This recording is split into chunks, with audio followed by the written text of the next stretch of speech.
Imagine standing on the walls of Troy, watching 1,000 black ships darken the horizon as the greatest army ever assembled prepares for war. Tonight, we'll walk alongside the warriors who fought in humanity's first recorded world war. From the bronze-armored heroes who became legends to the common soldiers whose names history forgot. Close your eyes and let the gentle fire sounds carry you to a time when warfare was personal, honor was everything, and a single wooden horse changed the course of civilization. Close your eyes and breathe deeply. Tonight, you're safe, warm, and about to witness the most famous war in human history, not as Homer told it, with gods and supernatural intervention, but as it really happened, with bronze weapons, clever tactics, and human courage that defied an empire. Let your mind drift back through time, past medieval castles, past Roman legions, all the way back to the late Bronze Age, when the fate of civilizations could be decided by a single siege. Troy wasn't just another ancient city. It was the key to the ancient world's economy, controlling the only reliable passage between Europe and Asia. Standing at the mouth of the Dardanelles, the narrow strait that connects the Mediterranean to the Black Sea, Troy commanded one of the most strategic positions on Earth. Every ship carrying grain from the fertile fields of the Black Sea region, every merchant vessel loaded with exotic goods from distant lands, had to pass under Troy's watchful gaze. The city's position was no accident. The Trojans' ancestors had recognized this geographical choke point and built their stronghold on a hill that rose dramatically from the coastal plain. From Troy's walls, sentries could see ships approaching from miles away, giving them time to prepare either for trade negotiations or defensive action. This commanding position made Troy incredibly wealthy and inevitably made it a target for conquest. By the time of the famous siege, around 1200 BCE, Troy had grown into a magnificent city with massive stone walls, sophisticated defenses, and a population that may have reached 10,000 people. Enormous by Bronze Age standards, the city was actually called Ilios by its inhabitants, while Troy was the name of the surrounding region. Archaeological evidence shows that this Troy was the sixth major city built on the site, each new version rising from the ruins of its predecessor. The walls that protected this final Troy were masterpieces of Bronze Age military engineering, built from massive limestone blocks fitted together with such precision that mortar wasn't needed. They rose more than 30 feet high and were nearly 15 feet thick at the base. These weren't simple barriers. They were sophisticated defensive systems with towers, gates, and angles designed to give defenders maximum advantage over attackers. The main gate, which archaeologists call the South Gate, was a marvel of defensive architecture. Attackers approaching it had to navigate a narrow passage that exposed them to arrow fire from multiple directions. The gate itself was positioned so that anyone trying to force it would have their unshielded right side exposed to defenders on the walls. This kind of military engineering showed that Troy's builders understood siege warfare, as well as anyone in the ancient world. Inside the walls, Troy was a bustling international metropolis. The lower city, recently discovered by archaeologists, extended far beyond the citadel on the hill. Streets were laid out in an organized grid pattern, with residential areas, workshops, and warehouses. The city had sophisticated water management systems, including deep wells and cisterns that could supply the population during a siege. Troy's wealth came from more than just its position astride trade routes. The surrounding region was fertile and productive, supporting agriculture that could feed the city's large population. The Trojans were also skilled metalworkers, producing bronze weapons and tools that were traded throughout the eastern Mediterranean. Evidence from the archaeological record shows connections with cultures from Cyprus to Central Europe. But Troy's greatest asset was its diplomatic skill. The Trojans maintained a complex network of alliances that stretched across Anatolia and beyond. When war came, they wouldn't stand alone. They could call upon allies from dozens of cities and kingdoms throughout the region. This alliance system would prove crucial when the greatest military expedition in Bronze Age history arrived at their gates. The Troy that faced the Greek invasion wasn't a primitive fortress, but a sophisticated urban centre with all the resources and knowledge needed to withstand even the most determined siege. Its rulers understood politics, strategy, and the art of survival in a world where warfare was constant and alliances shifted like the tides. To understand how the Trojan War was fought, we need to appreciate the military revolution that had transformed warfare in the centuries before the siege. The Late Bronze Age wasn't just about better weapons. It was about entirely new ways of organizing armies, conducting campaigns, and projecting power across vast distances. Bronze itself was the foundation of this revolution. Unlike stone or copper weapons, bronze could be cast into complex shapes that combined strength, sharpness, and durability. Bronze swords weren't just cutting weapons. They were precision instruments that could thrust, slice, and parry with deadly efficiency. Bronze spearheads could penetrate armor and shields that would have stopped earlier weapons. Bronze arrowheads could be mass-produced to equip large forces of archers. But the real revolution was in armor. Bronze plate armor provided protection that had never before been possible, allowing warriors to survive close combat that would have been fatal in earlier eras. The famous bronze panoply, helmet, breastplate, greaves, and shield created an armored warrior who could advance under enemy fire and engage in sustained close combat. The most elite warriors of the Bronze Age were the chariot fighters. These weren't the mass chariot charges of later periods, but individual warrior aristocrats who used horse-drawn vehicles as mobile fighting platforms. A chariot team consisted of a driver and a warrior, working together with practiced coordination. The chariot allowed the warrior to arrive at combat fresh and unencumbered, fight with maximum effectiveness, and withdraw quickly if overwhelmed.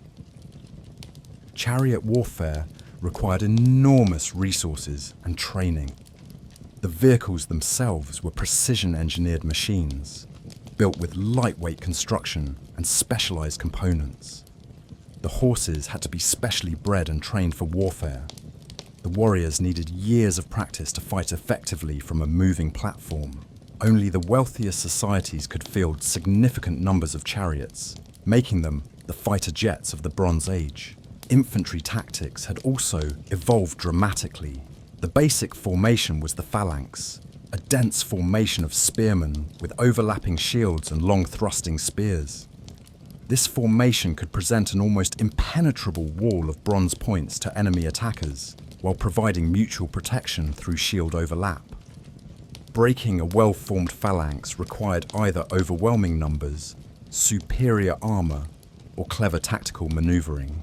Siege warfare had become increasingly sophisticated. Bronze Age armies understood how to construct earthworks, siege towers, and battering rams. They knew how to conduct mining operations, to undermine walls, and how to build protective shelters for attackers. Counter-siege techniques had also developed, including dropping heavy stones, pouring boiling liquids, and using fire arrows against wooden siege equipment. Naval warfare was equally advanced. Bronze Age warships were purpose-built fighting vessels with bronze-reinforced rams for sinking enemy ships. Naval battles involved complex maneuvers as ships attempted to ram each other while avoiding being rammed themselves. The ability to project military power across water allowed kingdoms to fight wars far from their homelands. The scale of Bronze Age military operations could be enormous.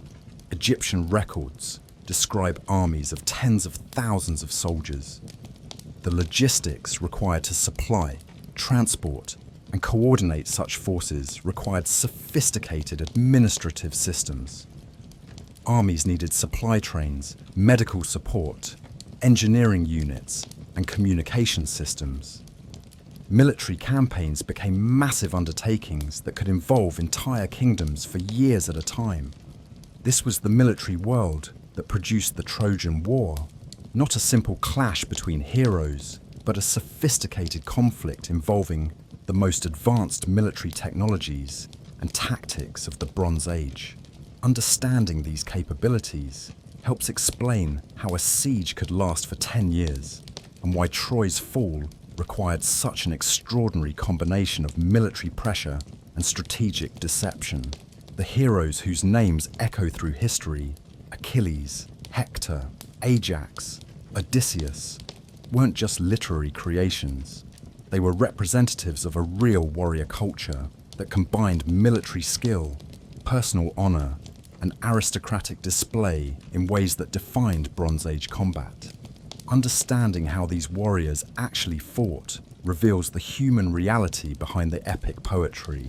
Bronze Age warriors weren't professional soldiers in the modern sense. They were aristocrats whose wealth, status, and identity were inseparable from their military prowess. Warfare wasn't just their occupation, it was their way of life, their source of honor, and their path to immortal fame. They trained from childhood not just to fight effectively, but to fight with style that would be remembered and celebrated. The typical elite warrior's panoply was a masterpiece of Bronze Age craftsmanship. The helmet, often made of bronze plates or boar's tusks sewn onto a leather cap, provided protection while displaying the warrior's wealth and status. Elaborate crests and decorations weren't just ornamental, they made the warrior more recognizable and intimidating on the battlefield. The bronze breastplate was both functional and symbolic. It protected the warrior's vital organs while displaying his physical prowess and economic status. The best breastplates were custom fitted and decorated with intricate designs that told stories of the warrior's achievements. Some incorporated actual muscle definition, creating an idealized bronze body that enhanced the warrior's natural physique. The shield was perhaps the most important piece of equipment. Bronze Age shields were large, often covering the warrior from neck to knees. They were constructed with wooden frames covered in bronze, leather, or multiple layers of oxhide. The shield's face was frequently decorated with elaborate designs that served both decorative and practical purposes. Distinctive patterns made warriors recognizable to allies while intimidating enemies. Weapons reflected both practical needs and personal style. Swords were not just tools but works of art, with decorated hilts and scabbards that displayed the owner's wealth. Spears were the primary offensive weapon, typically 8 to 10 feet long with bronze points designed for both thrusting and throwing. Elite warriors often carried multiple spears, allowing them to engage at different ranges. Combat between elite warriors followed ritualized patterns that balanced effectiveness with honor.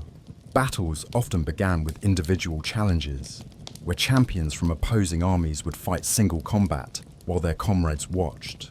These duels weren't just personal contests, they were psychological warfare designed to demonstrate the superiority of one side's warriors. The famous Aristia, the moment when a great warrior dominated the battlefield, was a real phenomenon in Bronze Age warfare. When an elite warrior was fighting at peak effectiveness, properly equipped and supported, he could indeed cut through enemy formations like a force of nature. The combination of superior armor, weapons, training, and tactical support could make individual warriors incredibly effective. But even heroes couldn't fight alone. Elite warriors were supported by retinues of followers, companions, and servants who provided protection, assistance, and tactical coordination. A warrior like Achilles would have been accompanied by his myrmidons, not just companions, but a carefully organized fighting unit trained to support their leader's combat style. The warrior culture extended beyond combat to include elaborate codes of honor, hospitality, and loyalty. Warriors were expected to be generous to followers, respectful to worthy enemies, and protective of non-combatants. Breaking these codes could result in loss of status that was worse than death for aristocratic warriors. The pursuit of glory, kleos, was the driving force behind warrior behavior. Bronze Age warriors believed that fame achieved through heroic deeds could provide a form of immortality. Their names and stories would be remembered long after their deaths. This belief motivated warriors to take extraordinary risks and perform spectacular feats that would be worthy of epic poetry. Women played important roles in warrior culture, though often indirectly. Queens and princesses could inspire wars through their marriages or abductions. Goddesses and priestesses provided divine sanction for military campaigns. The promise of returning home to beloved wives and families motivated warriors to survive and triumph. The reality of Bronze Age warrior culture was both more and less than Homer's epics suggest. The individual heroics, the elaborate rituals, and the personal nature of combat were real, but so were the supporting systems, the careful planning, and the brutal practicalities that made heroic warfare possible. Understanding both aspects helps us appreciate why these ancient warriors became the models for military honor and courage that still influence our culture today. The Greek expedition to Troy wasn't just a military campaign, it was the largest and most complex military operation of the Bronze Age world. Assembling, transporting, and sustaining an army of this size required organizational capabilities that push Bronze Age civilization to its limits.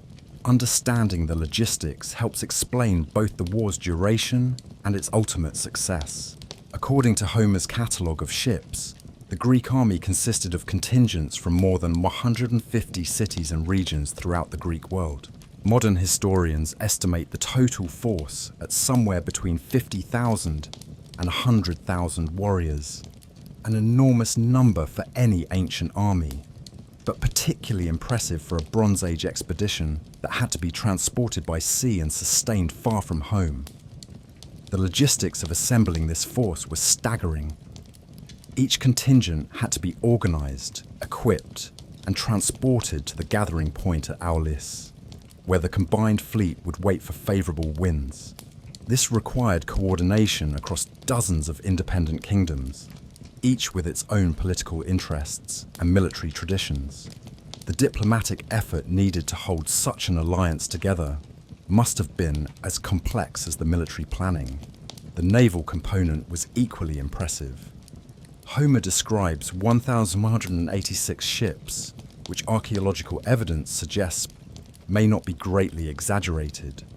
Bronze Age warships were sophisticated vessels optimized for both transport and combat. They typically carried 50 to 100 warriors, plus crew, meaning the Greek fleet represented one of the largest naval operations in ancient history.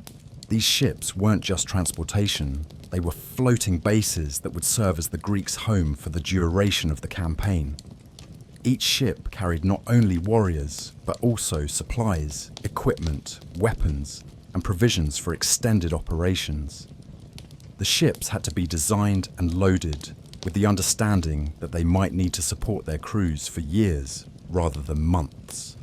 The variety of weapons and fighting styles represented in the Greek army reflected the diversity of Bronze Age military culture. Mycenaean Greeks favored heavy bronze armor and fought in coordinated phalanx formations. Island warriors might specialize in archery or light infantry tactics. Northern Greeks could provide cavalry or specialized siege equipment. This diversity was both a strength and a challenge for Greek commanders. Supplying an army of this size in enemy territory required careful planning and constant attention. The Greeks established their main camp on the beach near Troy, but they also needed to secure sources of food, water, and raw materials for equipment repair. This led to raids throughout the surrounding region and necessitated maintaining supply lines back to Greece. The camp itself was a major construction project. Archaeological evidence from the Trojan Plain suggests the Greeks built a fortified base complete with walls, towers, and internal organization. This wasn't just a temporary encampment, but a semi-permanent city designed to house tens of thousands of people for an extended period. Managing such a diverse force required sophisticated command structures. The Greeks operated under a loose confederation led by Agamemnon as overall commander, but individual contingents retained significant autonomy. This created both flexibility and potential for conflict, as different leaders pursued their own objectives, while nominally serving the common cause. The economic impact of the expedition was enormous. Maintaining such a large force required a constant flow of supplies from Greece, which meant that the cost of the war was felt throughout the Greek world. Some historians suggest that the economic strain of the Trojan War contributed to the collapse of Mycenaean civilization in the centuries that followed. Communication systems were crucial for coordinating such a large and diverse force. The Greeks used signal fires, messengers, and standardized procedures to maintain command and control. They also needed intelligence networks to gather information about Trojan capabilities, alliance structures, and potential vulnerabilities. The technological requirements were equally impressive. Bronze Age warfare consumed enormous quantities of metal for weapons, armor, and equipment repair. The Greeks needed smiths, metal workers, and craftsmen capable of maintaining their equipment throughout the campaign. They also required engineers for siege works and naval specialists for ship maintenance. Perhaps most importantly, the Greek army represented a cultural and political alliance that transcended traditional boundaries. Warriors who had never fought together learned to coordinate their tactics. Leaders who might normally be rivals worked together toward common objectives. The Trojan War became a unifying experience that helped shape Greek identity for centuries to come. The scale and complexity of the Greek expedition to Troy demonstrates that Bronze Age civilizations were capable of military operations that rivaled anything achieved in later periods. The combination of naval power, logistical planning, and multinational coordination required to sustain such a campaign shows that ancient military commanders understood strategic thinking at the highest levels. The 10-year siege of Troy wasn't just a matter of surrounding the city and waiting for surrender. It involved sophisticated siege techniques, counter-siege measures, and technological innovations that represented the cutting edge of Bronze Age military engineering. Understanding these techniques reveals why Troy could hold out so long and how the Greeks finally achieved victory. Bronze Age siege warfare was fundamentally different from later periods because it lacked some key technologies: iron weapons, torsion artillery, and advanced mathematics, while relying heavily on others that were perfectly suited to the available materials and manufacturing techniques. Bronze Age engineers worked with wood, bronze, leather, and stone to create siege equipment that was often more elegant and effective than later innovations. The basic principles of siege warfare were already well established by the time of Troy. Attackers sought to breach defensive walls through mining, direct assault, or siege towers. Defenders countered with arrow fire, dropping stones, and various forms of active defense. The key to success lay in coordinating multiple approaches while maintaining pressure over extended periods. The Greeks employed several different siege techniques against Troy. The most direct was the assault, where warriors attempted to scale the walls using ladders or siege towers. Bronze Age siege towers were impressive structures, wooden frameworks covered with bronze plates or wet hides for fire protection, with multiple levels for archers and assault troops. Mining was another crucial technique. Greek engineers would dig tunnels under Troy's walls, supporting the excavation with wooden props. When the tunnel reached the proper position, the props would be burned away, causing a section of wall to collapse into the void. Counter-mining by Troy's defenders involved digging their own tunnels to intercept Greek mines or flooding them with water. Battering rams represented some of the most sophisticated engineering of the Bronze Age. These weren't simple logs, suspended from ropes, but carefully constructed machines with bronze-headed rams, protective housing, and wheeled carriages. The best rams incorporated mathematical principles to maximize the force delivered to defensive walls while protecting their operators. The Greeks also used projectile weapons extensively. Bronze Age archers were highly skilled, capable of accurate shooting at ranges up to 200 yards. Slingers could achieve even greater ranges with stones or specially cast projectiles. Some siege operations included primitive catapults, lever-operated machines that could hurl stones over defensive walls. Fire was both a weapon and a constant danger in Bronze Age siege warfare. Attackers used fire arrows, burning pitch, and incendiary devices to set defensive works ablaze. Defenders countered with water, sand, and specially designed firefighting equipment. The use of fire required careful planning since it could easily spread beyond intended targets. Troy's defensive advantages went beyond its impressive walls. The city's elevation provided clear views of approaching enemies and made assault difficult. The narrow approaches could be blocked with obstacles and defended by relatively small forces. Multiple gates allowed defenders to sally forth and attack besieging forces from unexpected directions. The Trojans also employed active defense techniques that kept Greek forces off balance. Night raids could disrupt siege works and demoralize attackers. Targeted attacks on supply lines forced the Greeks to divert resources from the main siege. Diplomatic efforts sought to break up the Greek alliance or secure additional support from Trojan allies. Water supply was crucial for both sides.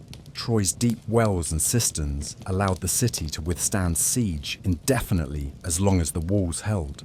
The Greeks had to secure water sources for their massive army while preventing Trojan access to external supplies. Control of rivers and springs often determined the success or failure of siege operations. The psychological aspects of siege warfare were as important as the physical. Long sieges became contests of will as much as contests of strength.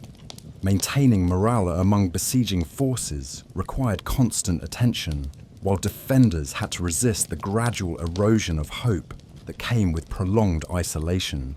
Seasonal factors affected siege operations significantly. Winter weather could make military operations impossible, forcing both sides to hunker down and wait for spring. Summer heat created different challenges, including disease and water shortage. Successful siege commanders learned to work with natural cycles rather than against them. The Greeks' ultimate success at Troy came not from overwhelming Troy's defenses through brute force, but from finding a way to circumvent them entirely. The famous wooden horse represented the triumph of strategy over strength, showing that Bronze Age warfare rewarded intelligence and deception as much as courage and persistence. The siege techniques developed during the Trojan War influenced military thinking for centuries. The combination of direct assault, mining, projectile weapons, and psychological warfare became the standard approach to siege operations throughout the ancient world. Troy's defense also provided lessons in how determined defenders could hold out against overwhelming odds through careful preparation and skillful tactics. The Trojan War wasn't just a conflict between Greeks and Trojans. It was a complex international war that drew in allies from across the known world. Understanding the diplomatic networks that brought distant kingdoms into the conflict reveals how Bronze Age civilizations conducted international relations and why local conflicts could escalate into world wars. Troy's alliance system was one of the most sophisticated diplomatic networks of the Bronze Age. The city's strategic position and wealth allowed it to maintain relationships with kingdoms throughout Anatolia, the Black Sea region, and beyond. These weren't just trade partnerships, but formal military alliances that obligated partners to provide mutual support in times of conflict. Archaeological evidence confirms the presence of warriors from dozens of different cultures in Troy during the siege period. Weapon types, pottery styles, and burial customs found in the destruction layers show that the city's defenders came from throughout the eastern Mediterranean world. This suggests that Troy's calls for assistance were answered by allies as far away as the Caucasus Mountains and the Egyptian frontier. The Trojans' most important allies were their Anatolian neighbours. The Hittite Empire, though not directly involved in the fighting, maintained diplomatic relations with Troy and may have provided indirect support. Smaller Anatolian kingdoms, sent contingents of warriors who brought specialized fighting techniques and equipment types not available to local forces. From the Black Sea region came warriors known for their cavalry and archery skills. These nomadic peoples had different fighting styles than settled populations, emphasizing mobility and hit-and-run tactics. Their presence at Troy gave the defenders capabilities that complemented the city's heavy infantry and static defenses. The Lycians, from southwestern Anatolia, were among Troy's most valuable allies. Led by heroes like Sarpedon and Glaucus, they brought disciplined heavy infantry and siege warfare expertise. Lycian military engineering was among the most advanced in the Bronze Age world, and their presence significantly strengthened Troy's defensive capabilities. Ethiopian and Nubian warriors also fought for Troy, suggesting diplomatic connections that stretched into Africa. These troops brought different weapons technologies and fighting techniques, including powerful composite bows and unique armor styles. Their presence demonstrates the truly international scope of the conflict. The Amazon warriors, whether historical or legendary, represent another dimension of Troy's alliance system. Female warriors from nomadic cultures did exist in the Bronze Age world, and several ancient sources describe their participation in Troy's defense. Archaeological evidence from Central Asian cultures confirms the existence of warrior women who could have served as the historical basis for Amazon legends. On the Greek side, the alliance system was equally complex but differently organized. Rather than Troy's hub-and-spoke diplomatic network, the Greeks operated more as a confederation of equals under Agamemnon's leadership. This created different strengths and weaknesses in their coalition management. Greek contingents brought diverse capabilities that reflected the specialized development of different regions. Mycenaean Greeks provided heavy infantry and siege warfare expertise. Island peoples contributed naval forces and amphibious assault capabilities. Northern Greeks offered cavalry, and light infantry specialized in mountain warfare. The Cretan contingent, led by Idomeneus, brought unique capabilities based on the island's maritime culture and advanced metallurgy. Cretan warriors were known for their elaborate armor and weapons, as well as their skill in both naval and land combat. Their presence gave the Greeks additional flexibility in combined operations. Some Greek allies came from surprisingly distant regions. Archaeological evidence suggests that warriors from southern Italy and Sicily may have participated in the expedition.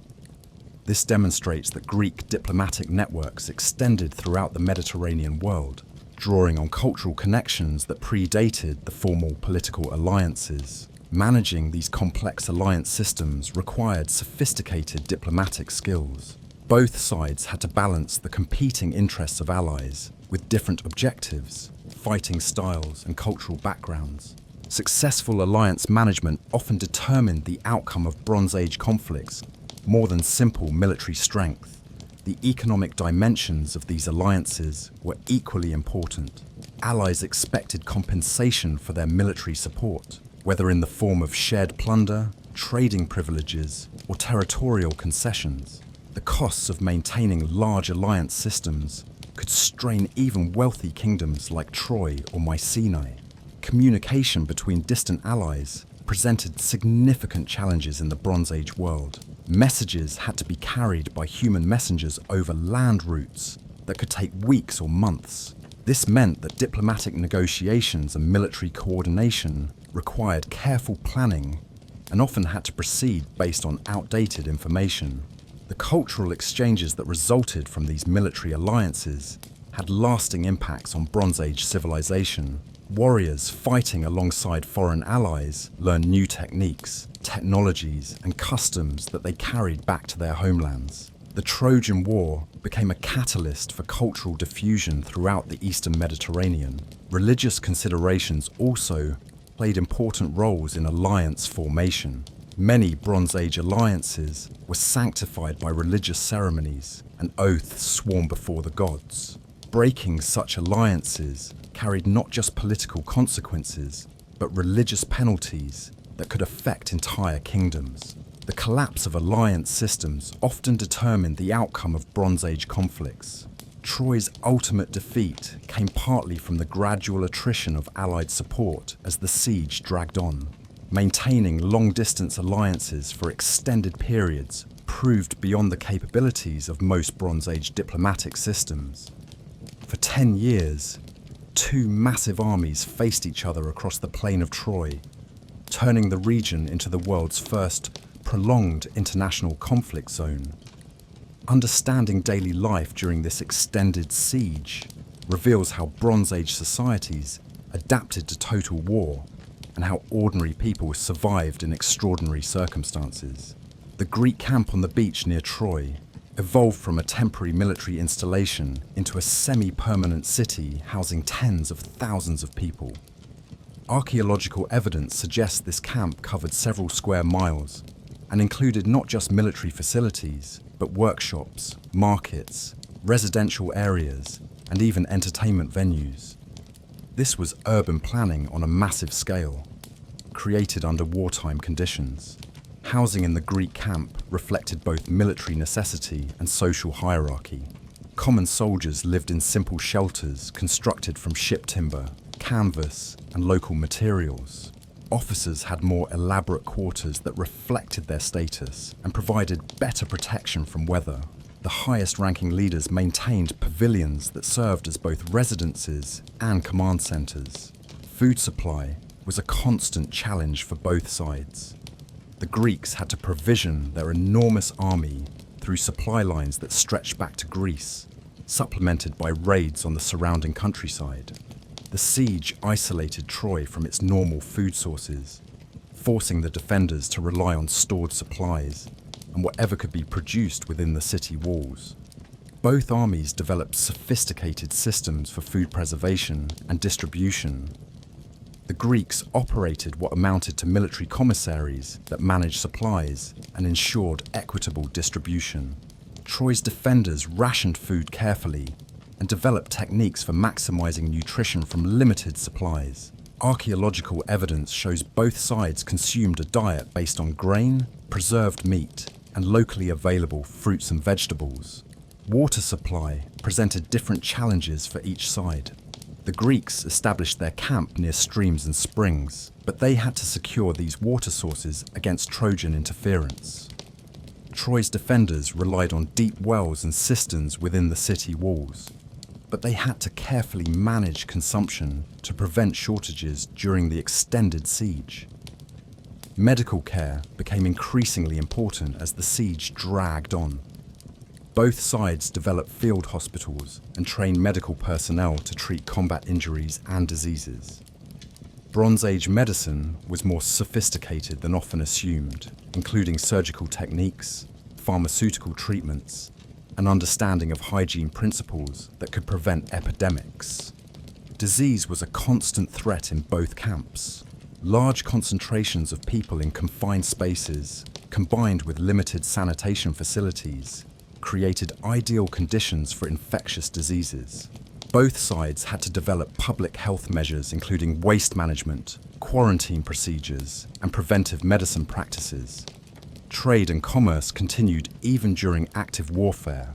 Neutral merchants found ways to supply both sides with essential goods, luxury items, and specialized equipment. This underground economy created opportunities for information exchange and diplomatic communication that operated parallel to official military activities. Entertainment and cultural activities helped maintain morale during the long siege.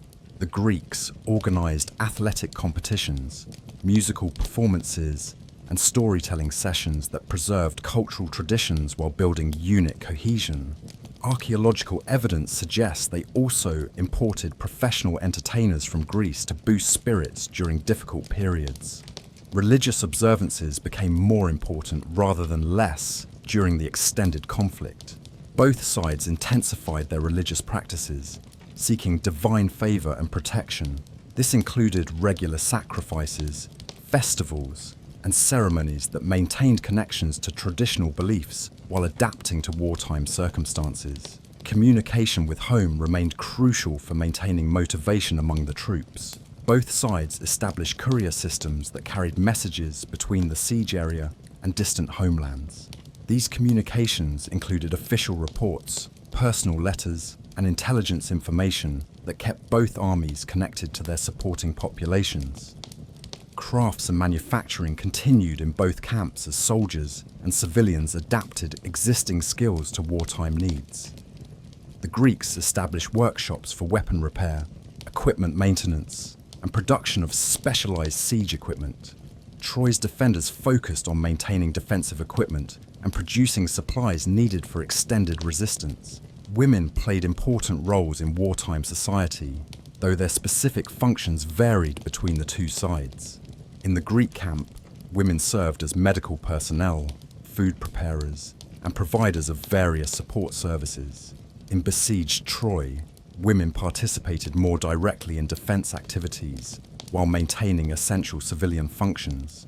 Children born during the siege grew up in a unique environment where war was the normal state of affairs. These siege children developed different perspectives on conflict, community, and survival than children raised in peacetime societies. Their experiences would influence Bronze Age culture for generations after the war ended. The economic impact of the extended conflict affected both local and distant regions. Resources devoted to the war effort couldn't be used for normal economic activities, while the concentration of people and wealth in the siege area created new patterns of trade and exchange that persisted long after the fighting ended. Seasonal rhythms continued to influence daily life, even during wartime. Winter brought reduced military activity, but increased challenges in food supply and heating. Summer intensified fighting, but also created opportunities for raiding and supply operations. Both sides learned to adapt their strategies to natural cycles. The psychological effects of prolonged warfare shaped individual and community behavior in lasting ways. Veterans of the Trojan War carried their experiences back to communities throughout the Bronze Age world, influencing military thinking, social organization, and cultural values for centuries to come. The weapons and equipment used during the Trojan War represented the pinnacle of Bronze Age military technology. Understanding these innovations reveals how ancient craftsmen pushed the boundaries of their materials and techniques to create tools of war that were both functional and beautiful. Bronze weapon technology had reached extraordinary sophistication by the time of the Trojan War. Swordsmiths had learned to create blades that combined different bronze alloys in single weapons, producing edges that were harder than the core for superior cutting ability, while maintaining flexibility that prevented breaking. The best Bronze Age swords were technological marvels that wouldn't be surpassed until ironworking reached maturity centuries later. Spear technology was equally advanced. Bronze Age spearheads weren't just sharp points, but engineered weapons optimized for specific combat roles. Thrusting spears had broad, leaf-shaped heads designed to create massive wounds while remaining easy to withdraw. Throwing spears used narrower heads that could penetrate armor and shields. Some specialized spearheads included barbs or tangs that made them almost impossible to remove from wounds or shields. Armor technology reached heights that wouldn't be seen again for over 1,000 years. Complete bronze panoplies provided protection that covered warriors from head to foot, while remaining flexible enough for effective combat. The famous Dendra panoply, discovered in Greece and dating to just before the Trojan War period, shows that Bronze Age armorers understood principles of articulation, weight distribution, and protection that rival modern body armor design. Shield technology was particularly sophisticated. Bronze Age shields weren't just protective barriers, but carefully engineered systems that combined multiple materials for optimal performance. The typical shield used a wooden frame covered with multiple layers of leather, with bronze reinforcement at stress points. Some shields incorporated metal strips or studs that could deflect weapons while maintaining lightweight. Helmet design showed remarkable innovation in balancing protection with functionality. Bronze helmets were often constructed from multiple pieces that provided complete head protection while allowing good vision and hearing. Some incorporated articulated cheek guards and neck protection that could be adjusted for different combat situations. Decorative elements weren't just ornamental, but served practical purposes like deflecting weapons or intimidating enemies. Chariot technology represented some of the most advanced engineering of the Bronze Age. War chariots were precision-built machines that had to be light enough for speed while strong enough to withstand combat stresses. They incorporated spoke wheels, flexible suspension systems, and specialized components that required sophisticated understanding of mechanics and materials science. Siege equipment used during the Trojan War demonstrated advanced engineering principles. Battering rams incorporated leverage systems that multiplied human force while protecting operators. Siege towers used sophisticated carpentry techniques to create structures that were both tall enough to overlook defensive walls and stable enough to remain upright during combat. Projectile weapons showed remarkable sophistication in both design and manufacture. Bronze Age arrows weren't just pointed sticks, but engineered projectiles with carefully designed heads, shafts, and fletching optimized for different targets and ranges. Some arrows included special heads designed to penetrate armor, while others were optimized for maximum wounding potential against unarmored targets. Metallurgy reached extraordinary heights during the Bronze Age. Bronze smiths understood complex alloy ratios and could produce different types of bronze for specific applications. Weapons bronze was different from armor bronze, which was different from tool bronze. Some applications used lead additions for weight, while others incorporated tin ratios that created specific hardness characteristics.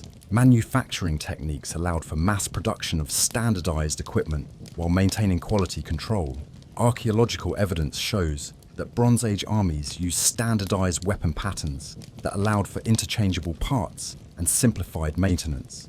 This level of industrial organization was essential for equipping large armies like those involved in the Trojan War. Quality control in weapon manufacturing reached sophisticated levels. Bronze Age smiths used testing procedures to ensure weapons met performance standards before being issued to warriors. Defective weapons could be remelted and recast, while superior weapons were often marked with maker's symbols that served as quality guarantees. Specialized tools for weapon maintenance were nearly as sophisticated as the weapons themselves. Bronze Age armies carried complete toolkits for sharpening, repairing, and modifying weapons in the field. This maintenance capability was essential for extended campaigns where weapons saw heavy use and couldn't be easily replaced. The economics of weapon production influenced Bronze Age society in profound ways. The copper and tin required for bronze had to be imported over long distances, creating trade networks that connected distant regions. The skilled labor required for weapon production supported specialized craftsmen who formed important social and economic classes. Innovation continued throughout the Bronze Age as competing societies sought military advantages through superior technology. The Trojan War period saw rapid development of new weapon types and improvement of existing designs. This technological competition drove advances that influenced not just military equipment, but all aspects of Bronze Age material culture. The legacy of Bronze Age military technology extended far beyond the end of the Bronze Age itself. Many design principles and manufacturing techniques developed for Bronze Age weapons influenced later iron and steel weapon production. The organizational systems created to equip Bronze Age armies provided models for military logistics that remained influential for centuries. The warriors who fought at Troy weren't just soldiers following orders. They were heroes, driven by a complex code of honor that governed every aspect of their behavior. Understanding the psychological framework that motivated Bronze Age warriors reveals why personal combat was so central to ancient warfare and how individual psychology shaped the course of the war. Honor, time, was the central organizing principle of Bronze Age warrior culture. A warrior's honor wasn't just personal reputation, but a tangible asset that determined social status, political influence, and even economic prosperity. Honor could be gained through brave deeds, generous behavior, and skillful combat, but it could also be lost through cowardice, stinginess, or failure to meet social obligations. The pursuit of glory, kleos, provided the ultimate motivation for heroic behavior. Bronze Age warriors believed that fame achieved through great deeds could provide a form of immortality. Their names and stories would be remembered long after their physical deaths. This belief motivated warriors to take extraordinary risks and perform spectacular feats that would be worthy of epic poetry. Combat between elite warriors followed ritualized patterns that reflected both practical needs and cultural values. Battles often began with challenges between champions, where individual warriors would fight single combat while their armies watched.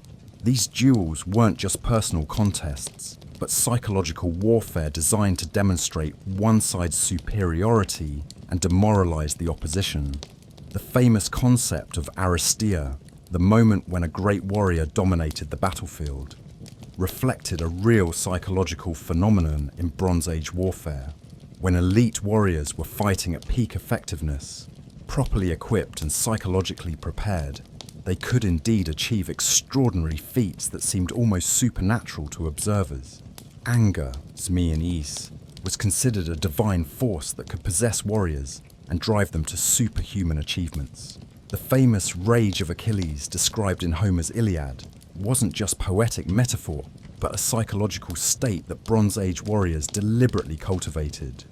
Controlled rage could enhance combat effectiveness, while uncontrolled anger could lead to reckless behavior and defeat. The relationship between warriors and their weapons was deeply personal and often spiritual. Elite warriors named their weapons, performed rituals to consecrate them, and believed that superior weapons contained something approaching a soul.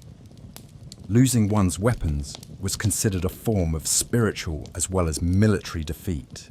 Loyalty relationships between warriors were central to Bronze Age military organization. The bonds between leaders and followers weren't just military contracts, but personal relationships that carried emotional and spiritual dimensions. Breaking these loyalty bonds was considered one of the worst possible betrayals, worse even than cowardice in battle. The role of divine favor in warrior psychology was complex and sophisticated. Warriors believed that the gods could influence combat outcomes, but they also understood that divine favor had to be earned through proper behavior, appropriate sacrifices, and demonstrated courage. Religion wasn't separate from military activity, but integrated into every aspect of warrior culture. Shame, eidos, served as a powerful motivating force that could drive warriors to extraordinary efforts to avoid disgrace. The fear of being called a coward or of failing to meet cultural expectations could motivate warriors to fight against overwhelming odds, rather than accept the social death that came with loss of honor. The treatment of enemies reflected complex psychological and cultural attitudes toward warfare. Worthy enemies deserved respect and proper treatment, while unworthy enemies could be treated with contempt. The ability to recognize and respond appropriately to different types of enemies was considered a mark of warrior wisdom. Post-combat behavior was as ritualized and psychologically important as the fighting itself. Proper treatment of the dead, appropriate distribution of plunder, and correct celebration of victory were all essential elements of warrior culture. Failure to observe these customs could undermine the psychological benefits of military success. The integration of violence and social life in Bronze Age culture created psychological frameworks that could seem alien to modern perspectives. Violence wasn't seen as antisocial, but as a normal and necessary part of community life. Warriors were expected to be both fierce in battle and gentle in peacetime social interactions.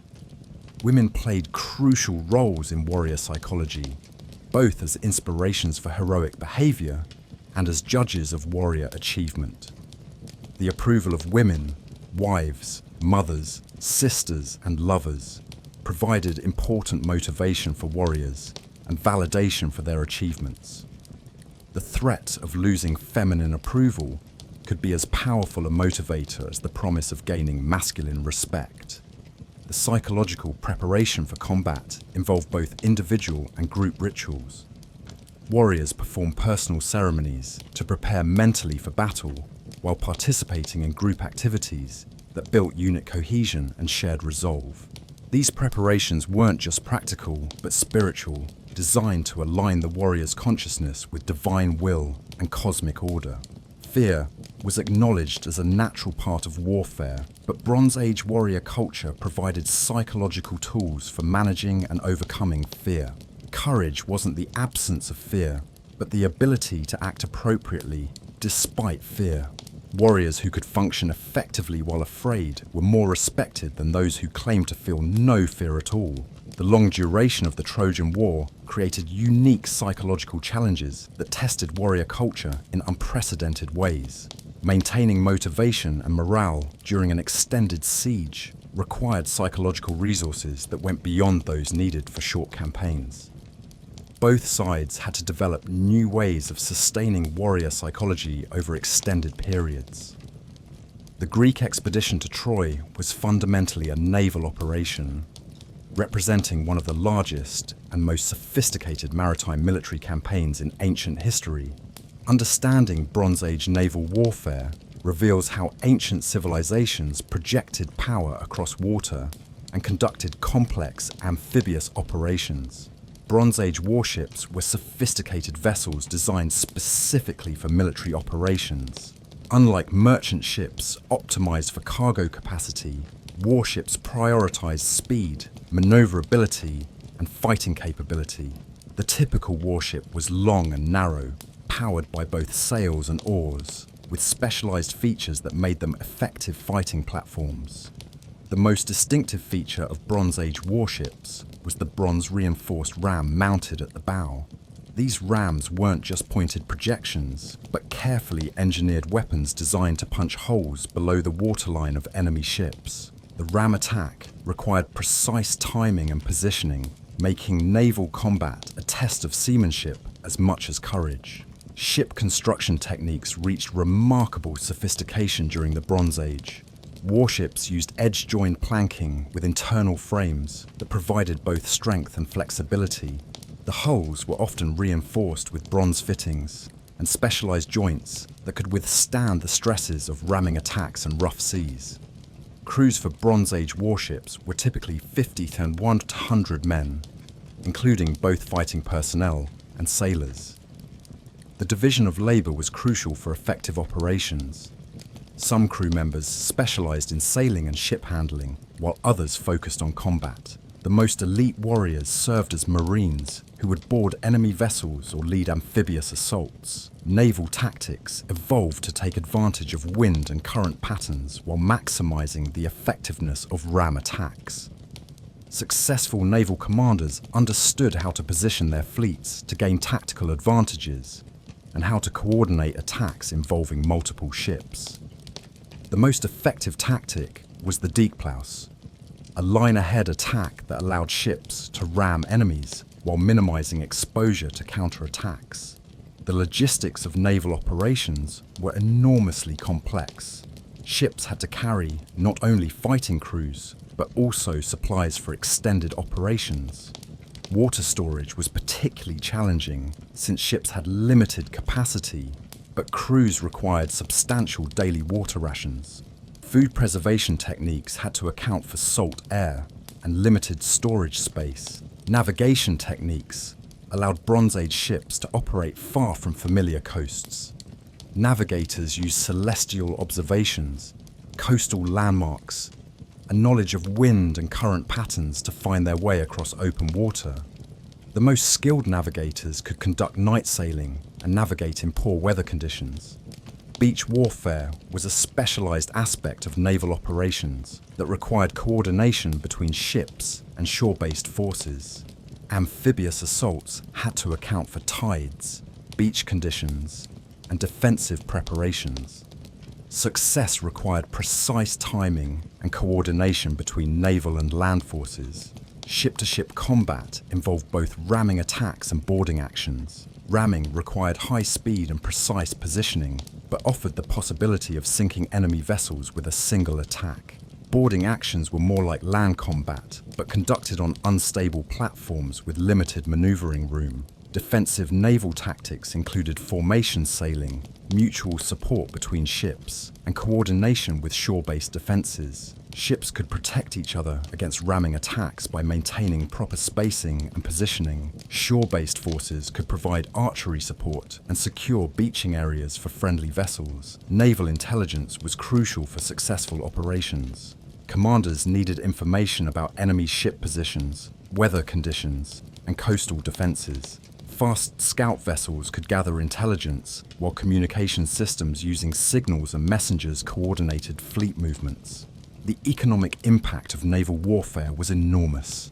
Building and maintaining fleets required substantial resources, including specialized materials, skilled craftsmen, and large crews. The cost of naval operations often exceeded that of land campaigns because of the complexity and expense of ships and equipment. Seasonal factors significantly affected naval operations. Winter storms made sailing dangerous or impossible, while summer calms could strand fleets without wind for propulsion.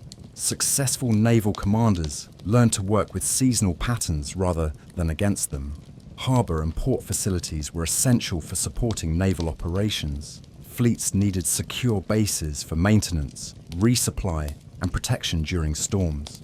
The control of strategic harbours could determine the outcome of naval campaigns by limiting enemy operations while supporting friendly forces. The psychological aspects of naval warfare created unique challenges for both crews and commanders. Fighting on water required different skills and mindset than land combat. The possibility of drowning added an extra dimension of fear that had to be managed through training and leadership. Naval communications presented special challenges because ships could be separated by distance and weather.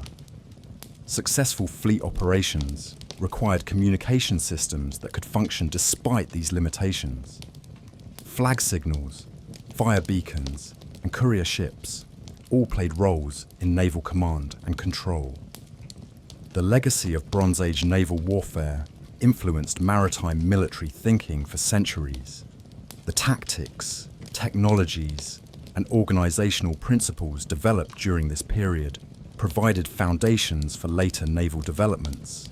The Greek expedition to Troy demonstrated that sophisticated naval operations were possible even with Bronze Age technology and resources. The fall of Troy, through the famous wooden horse, represents one of history's most audacious military deceptions.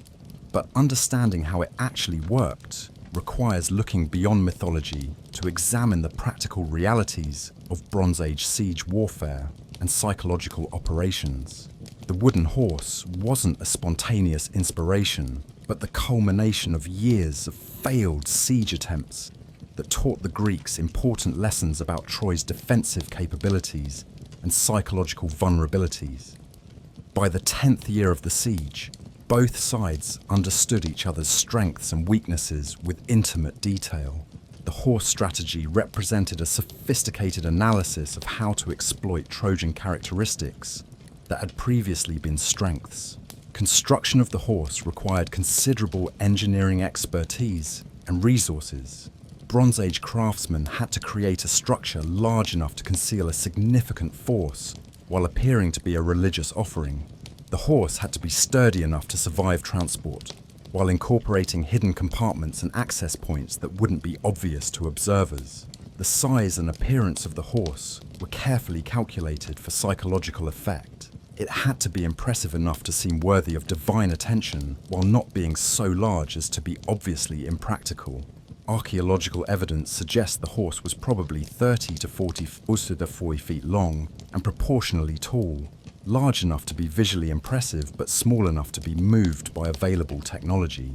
The selection of warriors to hide inside the horse required careful consideration of multiple factors. The men had to be among the most elite and experienced fighters, capable of operating effectively after hours of confinement in cramped conditions. They also had to be psychologically stable enough to remain hidden despite the stress of uncertainty and potential discovery. The deception involved more than just the horse itself.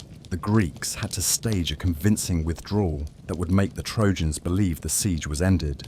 This required coordinating the departure of hundreds of ships and tens of thousands of warriors, while leaving behind carefully selected individuals to complete the deception.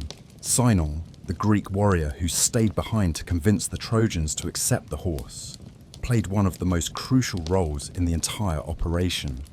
His performance had to be convincing enough to fool experienced Trojan leaders who were naturally suspicious of any Greek offering. The story he told, that the horse was an offering to Athena that would bring divine protection to whoever possessed it, exploited Trojan religious beliefs in sophisticated ways. The Trojans' decision to bring the horse inside their city wasn't simply naive trust, but reflected complex political and religious considerations. Different factions within Troy had different opinions about the horse, creating internal debates that the Greek deception was designed to exploit. The faction that favored accepting the horse eventually prevailed, partly because of genuine religious conviction, and partly because of war weariness after 10 years of siege. The timing of the horse strategy was crucial to its success. The operation was launched during a religious festival when Trojan vigilance might be reduced, and when the significance of a religious offering would be most compelling. The Greeks also waited for weather conditions that would allow their fleet to return quickly once the resources expended on the siege, combined with the disruption of normal economic activities, weakened Greek kingdoms beyond their ability to recover. The returning heroes found their homelands impoverished and politically unstable. Archaeological evidence shows widespread destruction and abandonment of Bronze Age sites throughout the eastern Mediterranean during the centuries following the Trojan War. Cities were burned, palaces were abandoned, and populations declined dramatically. While not all of this destruction can be attributed directly to the war, the conflict certainly contributed to the instability that made such widespread collapse possible. The technology and expertise that had created Bronze Age civilization were lost or dispersed during this period of collapse. The specialized knowledge required for bronze working, monumental architecture, and complex administration disappeared in many regions. It would take centuries for new civilizations to redevelop comparable capabilities. The political systems that had governed Bronze Age civilization were replaced by simpler, more localized forms of organization. The great kingdoms and empires that had dominated the region were replaced by smaller city-states and tribal groups. The complex diplomatic networks that had connected distant civilizations fragmented into more limited regional relationships. Cultural and artistic traditions that had flourished during the Bronze Age were disrupted or lost entirely. The palace cultures that had supported artists, musicians, and writers disappeared. Literacy declined dramatically in many regions as the administrative systems that had required written records collapsed. The religious and ideological systems that had legitimized Bronze Age political authority were challenged by the evident failure of established institutions to provide security and prosperity. New religious movements emerged that offered different explanations for human suffering and different hopes for the future. However, the collapse of Bronze Age civilization also created opportunities for innovation and cultural development. The breakdown of established hierarchies allowed new forms of social organization to emerge. The displacement of populations created cultural mixing that led to new artistic and intellectual traditions. The need to rebuild societies with limited resources encouraged technological and organizational innovations. The memory of the Trojan War became a foundational element in the cultural identity of later civilizations. The stories of heroic warriors, divine intervention, and ultimate tragedy provided models for understanding human nature and destiny that influenced literature, philosophy, and political thinking for millennia. The historical lessons of Troy's fall influenced strategic thinking throughout the ancient world. The demonstration that even the strongest defenses could be overcome through clever strategy and persistent effort became a standard element of military education. The importance of maintaining alliances and managing resources during extended conflicts became accepted principles of statecraft. The Trojan War also established patterns of conflict between East and West that would recur throughout ancient history. The confrontation between Greek and Trojan civilizations became a prototype for later conflicts between European and Asian powers. The cultural stereotypes and political attitudes established during this period influenced international relations for centuries. The archaeological record suggests that some regions were able to adapt successfully to the challenges that destroyed other Bronze Age civilizations. These success stories provide insights into the factors that determined survival versus collapse during periods of widespread crisis. They also demonstrate that historical change, even during catastrophic periods, isn't uniform or inevitable. For centuries, Troy existed only in poetry and myth, until Heinrich Schliemann's archaeological work in the 19th century began the process of separating historical fact from literary fiction. The ongoing excavation of Troy represents one of archaeology's greatest success stories and reveals how modern science can illuminate ancient history. Heinrich Schliemann's discovery of Troy in the 1870s was both a triumph and a tragedy. His enthusiastic excavation methods succeeded in locating the ancient city, but also destroyed much archaeological evidence that could have provided crucial information about how the city developed and functioned. Schliemann's work established that Troy was a real place, but it also demonstrated the importance of careful scientific methodology in archaeological investigation. The location of Troy at Hisarlik in northwestern Turkey was already suspected by earlier scholars, but Schliemann was the first to conduct systematic excavations that could prove the identification. The site's position overlooking the Dardanelles matched geographical descriptions in ancient sources, while the archaeological remains showed evidence of a major Bronze Age city with impressive fortifications. Schliemann's most famous discovery was what he called Priam's treasure, a collection of gold and silver artifacts that he believed belonged to the legendary king of Troy. While these objects have since been dated to earlier periods than the Trojan War, they demonstrated the wealth and sophistication of the civilizations that flourished at the site. Later archaeological work by Wilhelm Dörpfeld and Carl Blegen refined understanding of Troy's development and identified the specific level that corresponded to the city destroyed during the legendary war. This work revealed that Troy was actually a series of cities built one on top of another over thousands of years, with each new city rising from the ruins of its predecessor. The Troy that most likely corresponds to Homer's Ilion is Troy the Sefer, which shows evidence of siege warfare and violent destruction dating to around 1200 BCE. This level contained evidence of desperate defensive measures, including the construction of new walls and the storage of large pottery jars that might have been used for collecting water during a siege.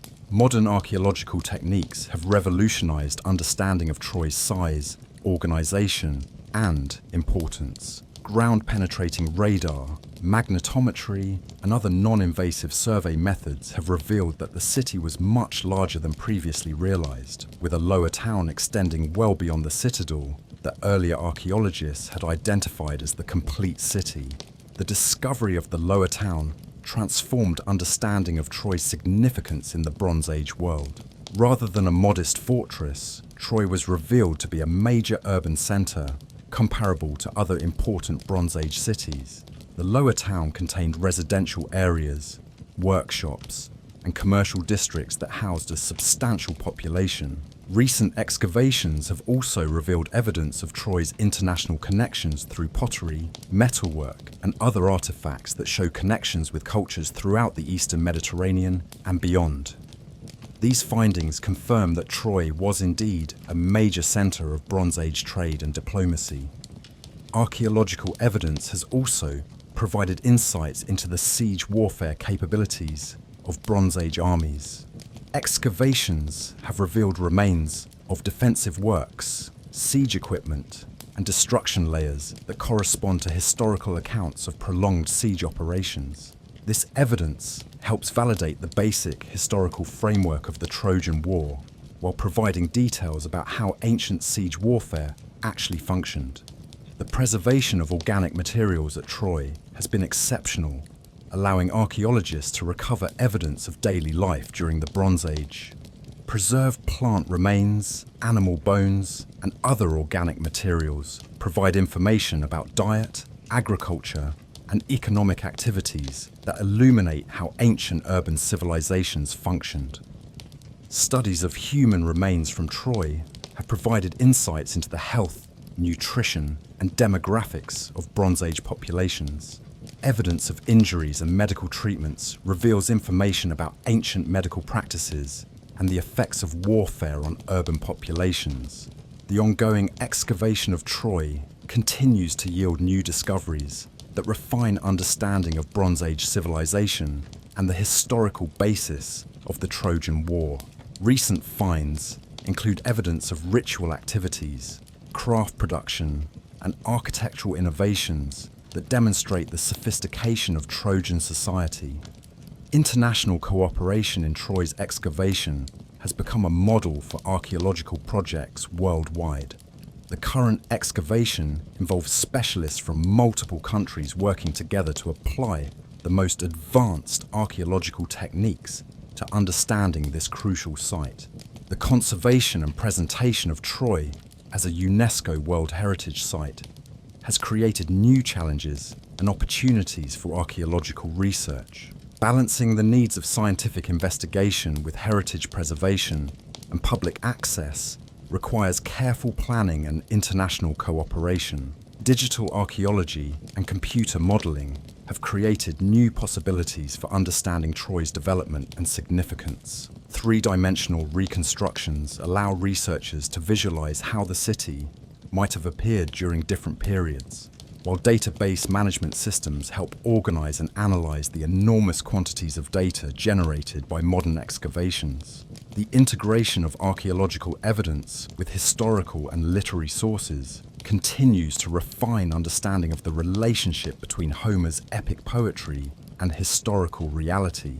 While significant questions remain about specific details, the archaeological evidence strongly supports the conclusion that the Trojan War was based on real historical events. The story of Troy became more than just an ancient war. It became the foundation myth that shaped Western concepts of heroism, honor, and the human condition. Understanding how the Trojan War influenced later cultures reveals its continuing importance in modern civilization. Homer's Iliad and Odyssey, based on the traditions of the Trojan War, became the foundational texts of Western literature. These epics didn't just tell entertaining stories, but established literary techniques, psychological insights, and moral frameworks that influenced writing for over 2 millennia. The concept of epic poetry itself, with its combination of heroic action and human emotion, became a model for literary achievement. The characters from the Trojan War became archetypal figures that represented different aspects of human nature. Achilles embodied the warrior's dilemma between personal honor and social responsibility. Hector represented the ideal of defending one's community despite personal cost. Odysseus became the model of intelligence and adaptability, triumphing over adversity. These character types continue to appear in literature, film, and other forms of storytelling. Greek education and culture were built around the Trojan War stories. Young Greeks memorized passages from Homer as part of their basic education, learning not just literary skills, but moral values and cultural identity. The warriors of Troy became role models for courage, loyalty, and noble behavior that shaped Greek concepts of citizenship and virtue. Roman civilization adopted and adapted Trojan War traditions for their own cultural purposes. Virgil's Aeneid reimagined the aftermath of Troy's fall to create a founding myth for Rome itself. By claiming descent from Trojan refugees, Romans connected their empire to the heroic traditions of the Bronze Age, while establishing their own cultural identity.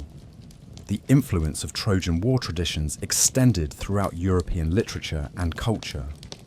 Medieval writers used Trojan themes to explore concepts of chivalry, courtly love, and noble behavior.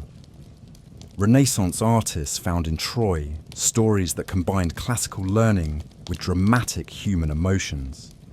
Modern writers continue to draw on Trojan War themes to examine contemporary issues. The psychological insights embedded in Trojan War stories anticipated many discoveries of modern psychology. The complex motivations of characters like Achilles, Agamemnon, and Helen provided sophisticated analyses of human behavior that remain relevant today.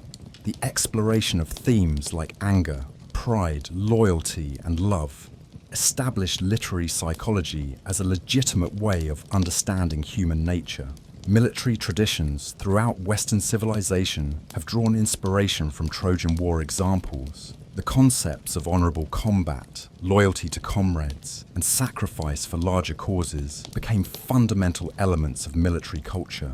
Military academies still teach lessons about leadership, strategy, and moral behavior using examples from the Trojan War. Political thought has been influenced by the governmental and diplomatic concepts illustrated in Trojan War stories. The tension between individual heroism and collective responsibility, the challenges of maintaining alliances, and the consequences of poor leadership remain relevant to contemporary political analysis. Artistic traditions have repeatedly returned to Trojan War themes as sources of inspiration.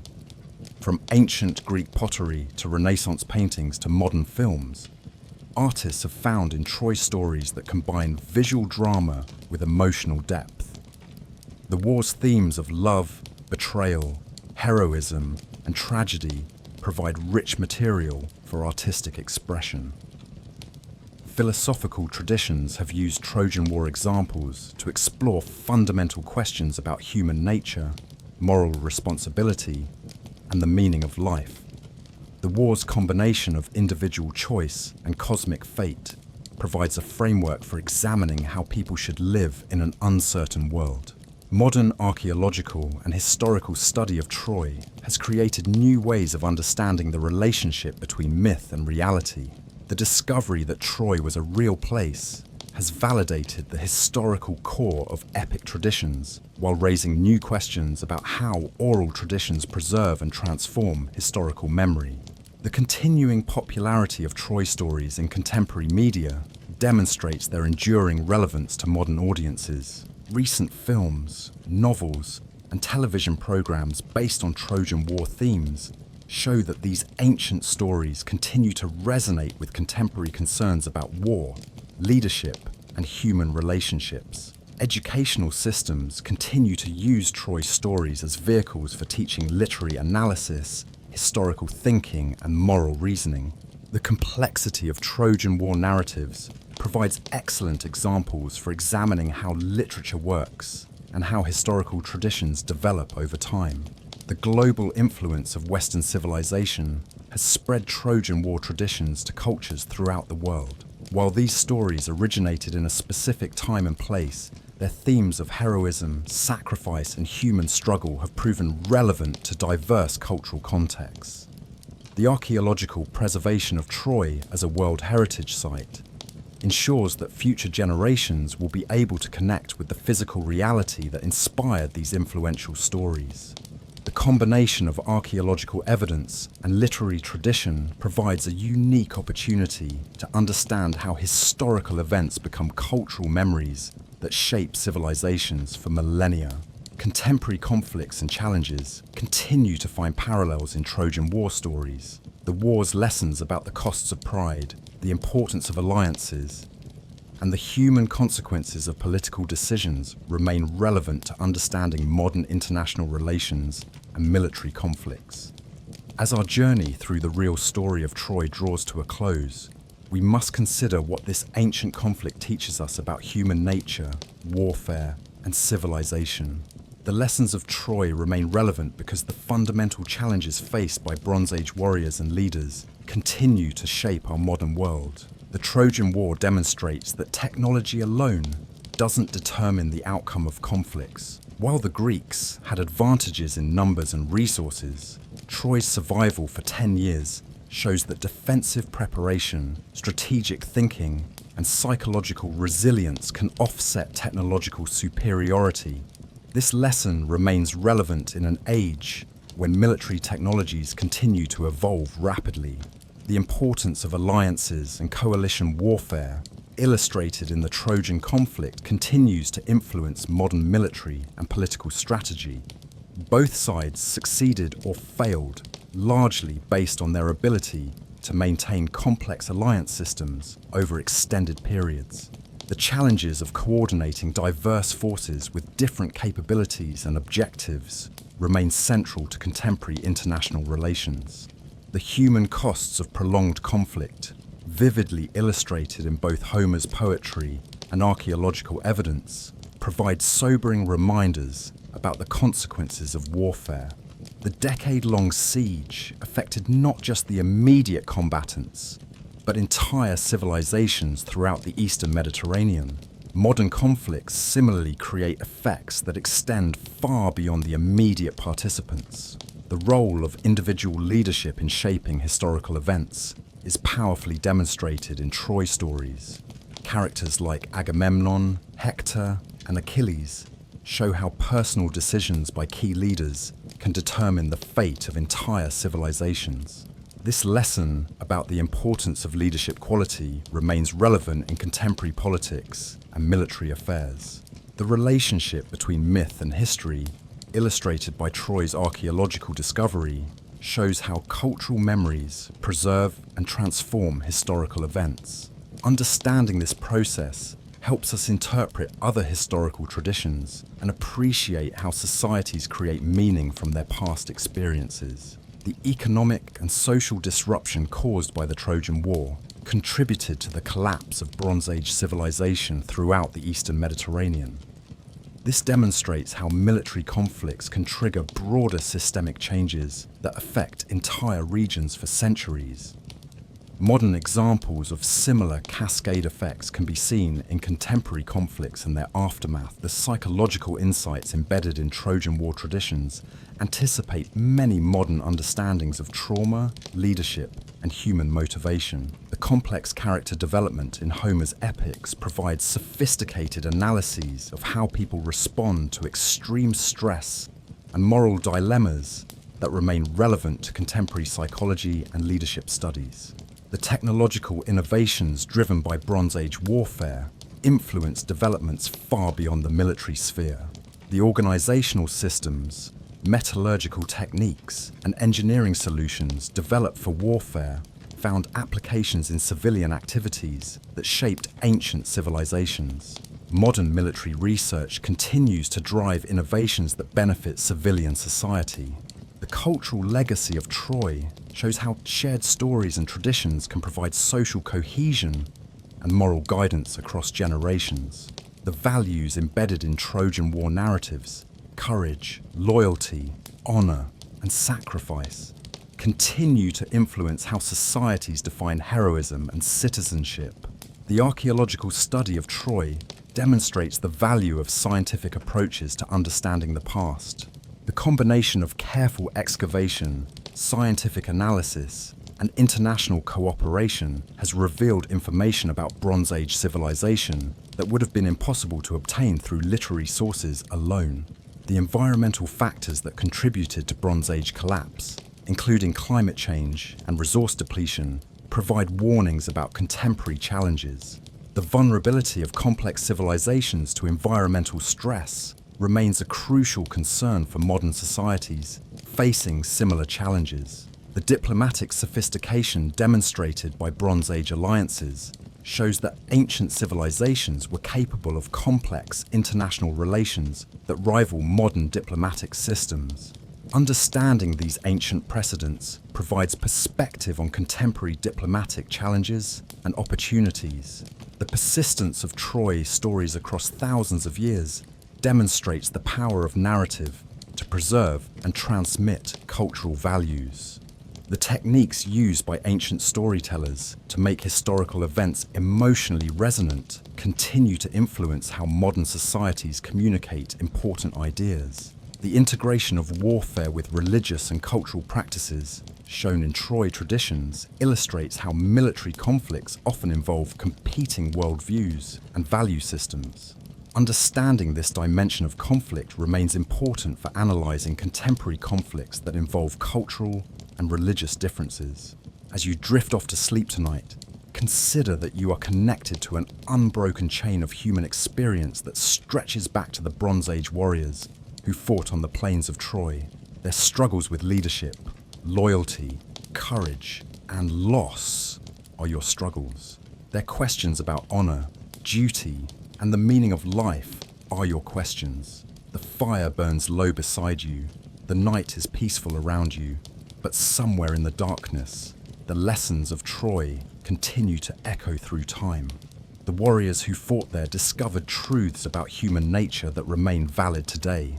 That courage is not the absence of fear, but the mastery of it. That honour is earned through action rather than birth. And that the greatest victories often come at the highest costs. The real Troy was both more and less than Homer's epic suggests. It was more in terms of its archaeological reality, a sophisticated Bronze Age city with impressive technology and international connections. It was less in terms of supernatural intervention. Real warriors fought with bronze and courage rather than divine assistance. But the human drama that unfolded there was every bit as compelling as the poetry suggests.